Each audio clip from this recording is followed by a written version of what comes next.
Pasta 9. Lei 9. Vença por suas atitudes. Não discuta. Julgamento. Qualquer triunfo momentâneo que você tenha alcançado discutindo é, na verdade, uma vitória de pirro. O ressentimento e a má vontade que você desperta são mais fortes e permanentes do que qualquer mudança momentânea de opinião. É muito mais eficaz fazer os outros concordarem com você por suas atitudes sem dizer uma palavra. Demonstre, não explique. A lei transgredida. Em 131 a.C., o cônsul romano Públio Crassus Dives Mucianus, ao pôr cerco à cidade grega de Pergamo, viu que precisava de um ariete para derrubar as muralhas da cidade. Ele tinha visto uns 2 mastros de navio pesados num estaleiro em Atenas, alguns dias antes, e mandou que o maior deles lhe fosse enviado imediatamente. O engenheiro militar que recebeu o pedido em Atenas tinha certeza de que o cônsul queria, na realidade, um mastro menor. Ele discutiu sem parar com os soldados que entregaram a requisição. O mastro menor, ele lhes dizia, era muito mais apropriado para a tarefa e, na verdade, seria mais fácil de transportar. Os soldados alertaram o engenheiro de que o seu chefe não era homem com quem se discutisse, mas ele insistiu que o mastro menor era o único que funcionaria com a máquina que estava construindo. Ele traçou diagrama após diagrama e chegou até dizer que o técnico era ele e eles não sabiam do que estavam falando. Os soldados conheciam seu líder e acabaram convencendo o engenheiro de que seria melhor engolir a sua técnica e obedecer. Depois que eles saíram, entretanto, o engenheiro continuou pensando.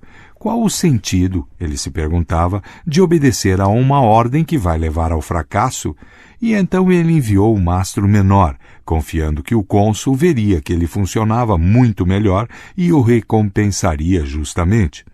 Quando o mastro menor chegou, Mucianus pediu aos soldados uma explicação. Eles contaram que o engenheiro não parara de discutir dizendo que o mastro menor era melhor, mas no final tinha prometido mandar o maior. Mucianus ficou furioso. Não conseguia se concentrar no cerco ou considerar a importância de abrir uma brecha na muralha antes que a cidade recebesse reforços. Só conseguia pensar no engenheiro desaforado que ele mandou buscar imediatamente. Chegando poucos dias depois, o engenheiro explicou satisfeito ao cônsul, mais uma vez, a razão do mastro menor. Ele falava e falava, usando os mesmos argumentos de antes com os soldados. Disse que era sensato ouvir os especialistas nestas questões, e se o ataque fosse tentado com o ariete que ele tinha enviado, o cônsul não se arrependeria. Mucianus deixou-o terminar. Depois mandou que o despissem diante dos soldados e o fustigou e açoitou até a morte. Interpretação. O engenheiro, cujo nome não ficou na história, passou a vida desenhando mastros e pilares, e era respeitado como o melhor engenheiro numa cidade que se destacara nessa ciência. Ele sabia que estava certo. Um ariete menor permitiria mais velocidade e carregaria mais força. O maior não é necessariamente o melhor. É claro que o cônsul entenderia sua lógica e acabaria compreendendo que a ciência é neutra e a razão é superior. Como o cônsul insistia na sua ignorância se o engenheiro lhe mostrava diagramas detalhados e explicava as teorias que sustentavam seu conselho? O engenheiro militar era a quintessência do argumentador, um tipo muito encontrado entre nós. O argumentador não compreende que as palavras não são neutras e que, ao discutir com um superior, ele coloca em dúvida a inteligência de alguém mais poderoso do que ele. Ele também não percebe com quem está falando, visto que todo homem acredita que está certo, e palavras raramente o convencerão do contrário. O raciocínio do argumentador cai em ouvidos surdos. Se encurralado, ele só faz acrescentar mais argumentos, cavando seu próprio túmulo. Depois de fazer a outra pessoa se sentir insegura e inferior na sua crença, nem a eloquência de Sócrates salva a situação. Não se trata apenas de evitar discutir com quem está acima de você. Todos nós acreditamos que somos mestres no reino das opiniões e dos raciocínios. Você precisa tomar cuidado, portanto, aprenda a demonstrar a certeza das suas ideias indiretamente. A lei observada. Em 1502, em Florença, na Itália, havia um enorme bloco de mármore no departamento de obras da igreja de Santa Maria del Fiore. Tinha sido antes um magnífico pedaço de pedra bruta, mas um escultor desajeitado fez um furo por engano onde deveriam ficar as pernas da figura, mutilando-a. Piero Soderini, prefeito de Florença, pensou salvar o bloco colocando nas mãos de Leonardo da Vinci ou algum outro mestre, mas desistiu porque todos concordavam que a pedra estava arruinada. Portanto, apesar do dinheiro gasto com ela, estava lá acumulando poeira nos corredores escuros da igreja. As coisas estavam neste pé quando alguns amigos florentinos do grande Michelangelo resolveram escrever ao artista, que vivia na época em Roma. Só ele, diziam, poderia fazer alguma coisa com o mármore, que continuava sendo uma magnífica matéria bruta. Michelangelo foi até Florença, examinou a pedra e chegou à conclusão que de fato poderia esculpir uma bonita figura, adaptando a pose para a forma como a pedra tinha sido mutilada. Soderini argumentou que era perda de tempo, ninguém seria capaz de salvar tal desastre, mas finalmente concordou em deixar que um artista trabalhasse nela.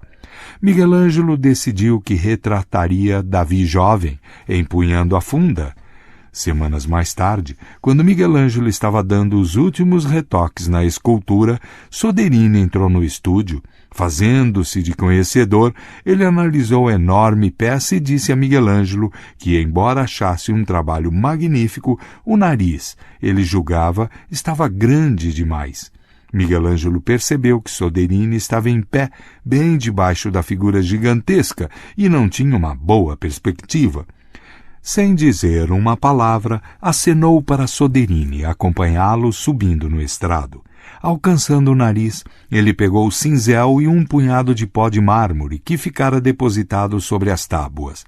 Com Soderini apenas poucos centímetros abaixo dele no estrado, Michelangelo começou a bater levemente com o cinzel, deixando cair aos poucos o pó que tinha na mão. Na verdade, ele não fez nada para mudar o nariz, mas aparentou estar trabalhando nele. Passado alguns minutos nesta charada, ele se afastou. Olhe de novo. Ficou melhor, respondeu Soderini. Você lhe deu vida. Interpretação. Michelangelo sabia que, alterando o nariz, poderia arruinar toda a escultura, mas Soderini era um patrono que se orgulhava do seu julgamento estético.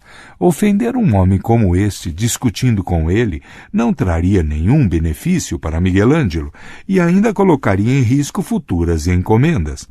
Michelangelo era esperto demais para discutir. Sua solução foi mudar a perspectiva de Soderini, literalmente aproximá-lo mais do nariz, sem que ele percebesse que esta era a causa da sua má percepção. Felizmente para a posteridade, Michelangelo encontrou um jeito de manter inalterada a perfeição da estátua e, ao mesmo tempo, deixar que Soderini acreditasse que ele a havia melhorado. Esse é o duplo poder de vencer com atitudes e não discutindo. Ninguém se ofende e você prova que está certo. As chaves do poder. Na esfera do poder, você deve aprender a julgar seus movimentos por seus efeitos a longo prazo sobre as outras pessoas. O problema em tentar provar que está certo ou conseguir uma vitória com argumentos é que, no final, você nunca tem certeza de como isso afeta as pessoas com quem está discutindo. Elas podem parecer concordar com você por educação, mas intimamente ficam magoadas, ou talvez algo que você disse inadvertidamente até as ofendeu. As palavras têm uma insidiosa capacidade de ser interpretadas de acordo com o estado de humor ou insegurança da outra pessoa. Até mesmo o melhor argumento não tem fundamentos sólidos, pois todos nós desconfiamos da natureza escorregadia das palavras. E dias depois de concordar com alguém, com frequência voltamos à nossa antiga opinião só por hábito. Compreenda isto. Palavras custam um tostão a dúzia. Todos sabem que no calor da discussão, nós todos falamos qualquer coisa para defender a nossa causa. Citamos a Bíblia, mencionamos estatísticas não averiguáveis. Quem se convence com essas bolhas de ar? Atitudes e demonstrações têm muito mais poder e sentido. Elas estão ali, diante dos nossos olhos. Sim, agora o nariz da estátua parece correto. Não há termos ofensivos, nenhuma possibilidade de mal-entendidos. Ninguém pode discutir com uma prova visível. Como Baltazar Gracian observa, a verdade é geralmente vista, raramente ouvida. Sir Christopher Wren foi a versão inglesa do homem renascentista. Ele havia dominado as ciências da matemática, astronomia, física e fisiologia. No entanto, durante a sua carreira extremamente longa, como o mais famoso arquiteto da Inglaterra, seus patronos com frequência lhe diziam para fazer alterações pouco práticas em seus projetos. Nem uma só vez ele discutiu ou o ofendeu. Tinha outras maneiras de provar que estava com a razão. Em 1688, Wren projetou um magnífico prédio para a prefeitura da cidade de Westminster. O prefeito, entretanto, não ficou satisfeito. De fato, estava nervoso. Ele disse a Wren que temia que o segundo andar não estivesse firme e que pudesse vir abaixo destruindo o seu escritório no primeiro andar. Ele exigiu que Wren acrescentasse 2 colunas de pedras como um apoio extra. Wren, excelente engenheiro, sabia que estas colunas não serviriam de nada e que os temores do prefeito não tinham fundamento. Mas ele as construiu e o prefeito agradeceu. Só anos mais tarde é que os operários em cima de um andaime alto viram que as colunas terminavam pouco antes do teto. Eram falsas, mas os 2 homens conseguiram o que desejavam. O prefeito pôde relaxar e Wren garantiu que a posteridade soubesse que o seu projeto original funcionava e que as colunas eram desnecessárias. O poder de demonstrar a sua ideia é que os seus adversários não ficam na defensiva e, por conseguinte, estão mais dispostos a ser convencidos. Fazê-los sentir literal e fisicamente o que você quer dizer é muitíssimo mais eficaz do que discutir. Um sujeito, certa vez, interrompeu Nikita Khrushchev, no meio de um discurso em que ele denunciava os crimes de Stalin.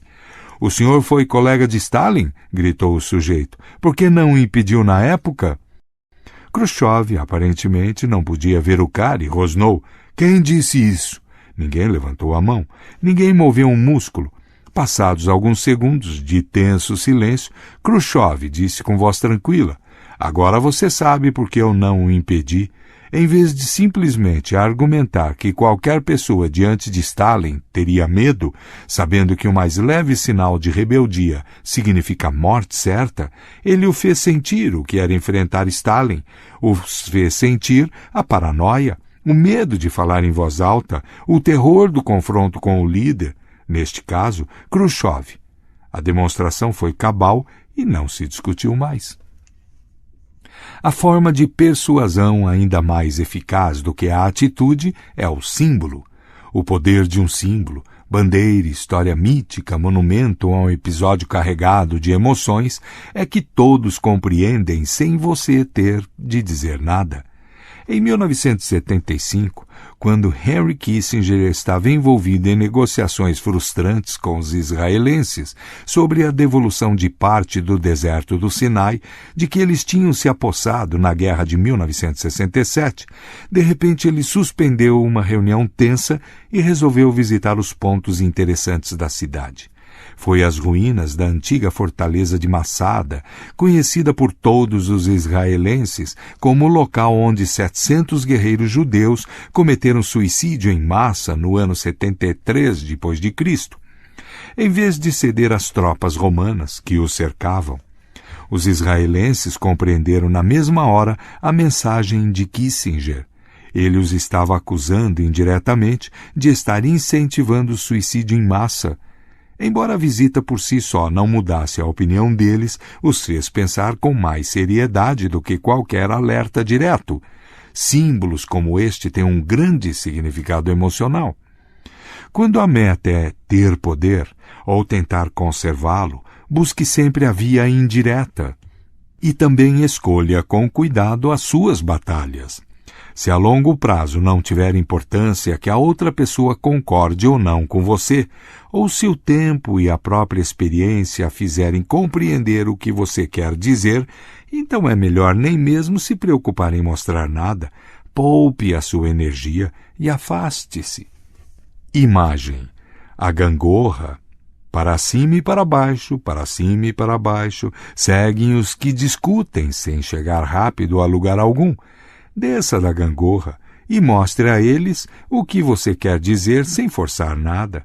Deixe-os no topo e que a gravidade os traga gentilmente até o chão. Autoridade. Não discuta. Em sociedade nada deve ser discutido. Dê apenas resultados. Benjamin Disraeli, 1804-1881. O inverso. O argumento verbal tem uma utilidade vital na esfera do poder. Distrair e ocultar suas pegadas quando você está praticando a dissimulação ou for apanhado mentindo. Nesses casos, você ganha mais argumentando com toda a convicção possível. Leve a outra pessoa a uma discussão para distraí-la dos seus movimentos dissimulados. Quando apanhado mentindo, quanto mais emocionado e seguro você parecer, menor a probabilidade de parecer que está mentindo.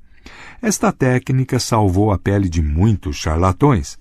Certa vez o conde Victor Lustig, trapaceiro por excelência, tinha vendido a dezenas de vítimas em todo o país uma caixa esquisita que ele dizia ser capaz de copiar dinheiro.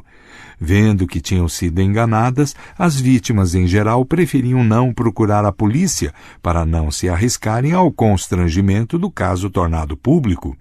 Mas um xerife, Richards, de Ramsey County, em Oklahoma, não era o tipo de homem que aceitasse ser lesado em $10.000, e uma manhã seguiu Lustig até um hotel em Chicago. Lustig ouviu baterem à porta. Ao abrir, viu o cano de uma espingarda. — Qual é o problema? — perguntou ele calmamente. — Seu filho da mãe! — gritou o xerife. — Eu vou matá-lo! Você me enganou com aquela sua caixa. Lustig fingiu não entender. — Quer dizer que não está funcionando? Perguntou.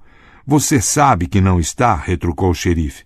Mas isso é impossível, disse Lustig. Não tem como não funcionar. Você usou como devia? Fiz exatamente o que você me disse para fazer, disse o xerife. Não, você deve ter feito alguma coisa errada, disse Lustig. A discussão não saía do lugar. O cano da espingarda foi gentilmente baixado. Lustig passou à fase seguinte da tática da argumentação. Despejou um monte de jargões técnicos sobre a operação da caixa, deixando o xerife atordoado, parecendo menos seguro e argumentando com menos insistência. Olhe, disse Lustig, vou lhe devolver o dinheiro agora mesmo. Também vou lhe dar instruções por escrito sobre o funcionamento da máquina. E vou a Oklahoma me certificar de que está funcionando corretamente. Não há o que perder num negócio desses. O xerife concordou relutante. Para deixá-lo totalmente satisfeito, Lustig pegou 100 notas de $100 e lhe deu, dizendo para relaxar e ter um bom final de semana em Chicago. Mais calmo e um pouco confuso, o xerife finalmente foi embora. Nos dias que se seguiram a esse encontro, Lustig conferia o jornal todas as manhãs. Acabou encontrando o que procurava. Um pequeno artigo com a notícia da prisão, julgamento e condenação do xerife Richard por passar notas falsas. Lustig ganhou a discussão. O xerife nunca mais o importunou. Notas. O sultão e o vizir. Durante uns 30 anos, um vizir serviu ao seu senhor e era conhecido e admirado por sua lealdade, sinceridade e devoção a Deus. Sua honestidade, entretanto, lhe granjeara muitos inimigos na corte, que espalhavam histórias sobre a sua perfídia e má-fé. Eles falavam no ouvido do sultão o dia inteiro até que ele também começou a desconfiar do inocente vizir e acabou condenando à morte o homem que lhe servira tão bem. Naquele reino, quem fosse condenado à morte era amarrado e jogado no cercado onde o sultão mantinha os seus cães de caça mais ferozes. Os animais estraçalhariam a vítima de imediato. Antes de ser jogado aos cães, entretanto, o vizir fez um último pedido. Gostaria de 10 dias de trégua, disse ele, para poder pagar minhas dívidas, recolher o dinheiro que me devem, retornar artigos que as pessoas me deram para guardar e dividir meus bens entre os membros da minha família e meus filhos, e indicar um guardião para eles. Depois de ter a garantia de que o vizir não ia tentar fugir, o sultão lhe concedeu o pedido. O vizir correu para casa, juntou 100 moedas de ouro, depois foi visitar o caçador que cuidava dos cães do sultão. Ele ofereceu ao homem as 100 moedas de ouro e disse: "Deixe-me cuidar dos cães durante 10 dias. O caçador concordou e durante os 10 dias seguintes o vizir cuidou das feras com muita atenção, tratando-as bem e alimentando-as bastante. No final dos 10 dias, eles estavam comendo na sua mão. No 11º dia, o vizir foi chamado à presença do sultão. As acusações se repetiram e o sultão assistiu enquanto o vizir era amarrado e jogado aos cães. Mas quando as feras o viram, correram até ele abanando os rabos. Eles mordiscaram afetuosamente seus ombros e começaram a brincar com ele. O sultão e as outras testemunhas ficaram espantadas, e o sultão perguntou ao vizir por que os cães haviam poupado a sua vida. O vizir respondeu: "Cuidei desses cães durante 10 dias. O sultão mesmo viu o resultado. Eu cuidei do senhor durante 30 anos. E qual foi o resultado? Fui condenado à morte pela força de acusações levantadas por meus inimigos." O sultão corou de vergonha. Ele não só perdoou o vizir, como lhe deu belas roupas e lhe entregou os homens que o haviam difamado. O nobre vizir os libertou e continuou a tratá-los com bondade. The Subtly Rules, The Book of Arabic Wisdom and Guile, século XIII. Os trabalhos de Amaziz. Quando Apris foi deposto, como descrevi, Amaziz subiu ao trono. Ele pertencia ao distrito de Sais e era nativo da cidade chamada Siuf. No início, os egípcios mostraram desprezo e não o consideraram muito bem devido à sua origem humilde e sem distinção. Porém, mais tarde, ele espertamente os dominou sem recorrer a medidas ríspidas. Entre os seus inúmeros tesouros, ele tinha um lava-pés de ouro, que ele e seus hóspedes usavam ocasionalmente para lavar os pés. Este ele quebrou e com o material mandou fazer uma estátua de um dos deuses, que depois colocou no lugar que achou mais adequado na cidade. Os egípcios que passavam constantemente pela estátua a tratavam com profunda reverência, e assim que Amaziz soube do efeito que causara sobre eles, convocou uma reunião e revelou que a estátua tão reverenciada tinha sido um lava-pés, onde eles lavavam os pés, urinavam e vomitavam. Ele seguiu dizendo que o seu caso era muito parecido, pois que um dia ele fora uma pessoa comum e agora era o rei deles, de forma que, assim como eles começaram a reverenciar o lava-pés transformado, eles deviam honrá-lo e respeitá-lo mais também. Assim, os egípcios foram persuadidos a aceitá-lo como seu senhor. As Histórias de Heródoto, século V a.C. Deus e Abraão. O Deus Supremo tinha prometido que não levaria a alma de Abraão, a não ser que o homem quisesse morrer e lhe pedisse isso. Quando a vida de Abraão estava chegando ao fim e Deus determinou apossar-se dele, enviou um anjo disfarçado como um velho decrépito, quase totalmente incapacitado. O velho parou diante da porta da casa de Abraão e lhe disse: "Ó Abraão, gostaria de comer alguma coisa." Abraão ficou intrigado ao ouvi-lo dizer isto. "Morra!" exclamou Abraão. "Seria melhor para você do que continuar vivendo nestas condições." Abraão sempre tinha comida pronta em casa para seus convidados que passavam por lá. Ele deu, portanto, ao velho uma tigela de caldo com carne e migalhas de pão. O velho se sentou e comeu, engolia com dificuldade, e assim que pegava a comida, esta lhe caía da mão, espalhando-se pelo chão. «Ó, Abraão», disse ele, «me ajude a comer». Abraão pegou a comida na mão e a levou aos lábios do velho, mas ela escorregou por sua barba e sobre o peito. «Qual a sua idade, velho?» perguntou Abraão. O velho disse um número ligeiramente maior do que a idade de Abraão. Aí Abraão exclamou: «Ó, Senhor nosso Deus, leve-me consigo antes que eu chegue à idade deste homem e fique nas mesmas condições em que ele está agora». Assim que Abraão pronunciou estas palavras, Deus se apossou de sua alma. The Subtler Rules, The Book of Arabic Wisdom and Guile, século XIII. Fim de nota.